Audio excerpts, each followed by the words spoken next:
से आ रहे हैं। आप अगल बगल में देखोगे कुछ मूर्तियाँ हैं जिस पे लिखा है भूमि देवता, पवन देवता, अग्नि देवता और जो है आकाश देवता। इसका मतलब जो शक्तियाँ हैं, जो ऊर्जा है, हवा एक ऊर्जा है तो उसको देवता बोला गया है। और जो धरती है तो धरती से भी हम अनाज उगाते हैं। और जो सूर्य ऊर्जा है तो सूर्य ऊर्जा धरती जो पड़ती है और उससे जो है पेड़ पौधे उगते हैं जिससे फल बीज पत्ते उत्पन्न होते हैं। और जो सूर्य ऊर्जा है वो जो है इसी जो हरित लवक होते हैं पेड़ पौधों में, इसमें ये ऊर्जा संग्रहित हो जाता। तो संग्रहित किसके रूप में होता? फल के रूप में या बीज के रूप में। तो इसलिए मनुष्य जो है और सारे प्राणी उस पत्ते को खा करके उसी ऊर्जा को लेते हैं। तो ये पूरा जग, पूरा संसार जो है ऊर्जा से निर्मित है। क्योंकि भगवान, अभी कोई किसी से पूछा जाए भगवान क्या है, तो भगवान का मतलब ये होता है जो कभी जन्मता नहीं है, जो कभी मरता नहीं है और वो हमेशा रहता है। तो क्या चीज़ है? तो न्यूटन लॉ भी कहता है कि एनर्जी जो है न कभी क्रिएट की जा सकती है, न एनर्जी को कभी डिस्ट्रॉय किया जा सकता है। तो एनर्जी है, हाँ, एनर्जी को एक फॉर्म से दूसरे फॉर्म में बदला जा सकता है। जैसे सूर्य ऊर्जा है और धरती की पानी ऊर्जा जो है पानी देवता बोला गया है। देखिए यहाँ भौमिया देवता मतलब भूमि, अर्थ, और वहाँ लिखा, यहाँ भौमिया देवता, वहाँ आगे लिखा होगा हवा का देवता, वहाँ उस तरफ लिखा हुआ है, वहाँ लिखा है सूर्य देवता लिखा होगा। तो इसका मतलब कि इसी के ऊपर जो 5 ऊर्जाएं हैं, जैसे धरती हुआ, स्पेस हुआ, आकाश हुआ, केपी जी उधर हैं, ढूंढ रहे हैं, आइए, और जो है पानी हुआ, तो इसी ऊर्जा से मानव जीवन निर्मित है। अब अगर इसी में से एक को भी हटाया जाए तो कोई भी जीव यहाँ उत्पन्न नहीं हो सकता और सारे जीव विनष्ट हो जाएंगे।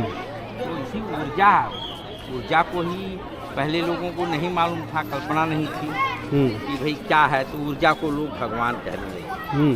क्या कहने लगे? और बस धंधा बना लिए उसको, भगवान को मानव बना लिए, कोई पशु बना लिया। ठीक है, ऊर्जा हर जगह है, तो ऊर्जा हर जगह है, लेकिन वो धंधा चालू हो गया और लोगों को क्या है, शोषण का एक जरिया बन गया। अब उसमें कथावाचक कोई आ गया, कोई कहानीकार आ गए, कई ग्रंथ लिख दिए गए। तो इस दुनिया में, पूरी दुनिया में जाएंगे तो 2 ही लोग हैं। एक तो हैं कि भाई कैपिटलिस्ट हैं और दूसरा जो है मजदूर वर्ग है। तो दोनों में ये है, लड़ाई है कि हम मजदूर हैं, हमें हमारी राइट्स नहीं मिल रही है। और जो कैपिटलिस्ट है, पूंजीवाद है, वो चाहता है कि बिना पैसे, कम से कम पैसे में लोग काम करें। तो दुनिया में तो 2 ही क्लास है, एक जो है मजदूर है और एक जो पूंजीवाद है। लेकिन भारत के जो यहाँ के लोग थे, कुछ विशेष जातियाँ, वो लोगों ने उस मजदूर वर्ग को भी कम से कम हजारों जातियों में बांट दिया, जिससे लोग इकट्ठा न हो सकें और कोई म्यूटिनी न हो, कोई भी विद्रोह न हो। और उनके दिमाग में धर्म के रूप में डाल दिया गया कि ये आप जो है, आप पिछले जन्म में पाप किए थे, इसलिए इस जाति में पैदा हुए। तो पिछले जन्म आपके हाथ में है नहीं, तो उसको करेक्शन किया नहीं जा सकता है। तो इसका मतलब आप चुप रहो, आप विद्रोह भी मत करो, ये आपका भाग्य है। तो उसको भाग्य से जोड़ दिया गया। तो और यहाँ को लोगों को उसको धर्म से जोड़ने से यहाँ के लोग राजी हो गए। इसलिए भारत में कोई भी विद्रोह नहीं होता है गरीबी के विरोध में।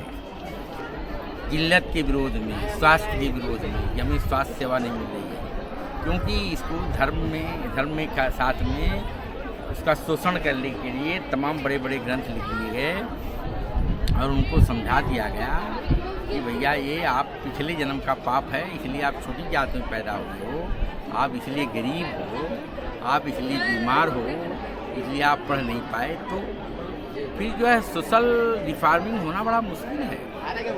तो आपको जो गुलामी वाले जो धर्म हैं उसको आपको समझना होगा, उससे प्रश्न चिन्ह लगाना है।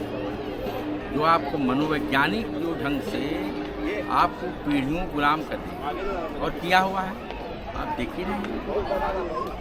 तो क्योंकि धम्म में गौतम बुद्ध ने कहा है दुनिया में संसार में कुछ भी होता है तो उसके कारण हैं, उसके कारण हैं।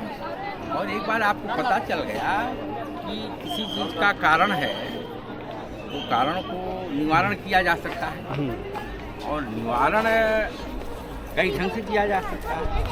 उसको मेडिसिनली किया जा सकता है, दवा से किया जा सकता है, कुछ एक्टिविटी से किया जा सकता है। लेकिन अगर कह दिया जाए तो आपके पिछले जन्म का पाप है।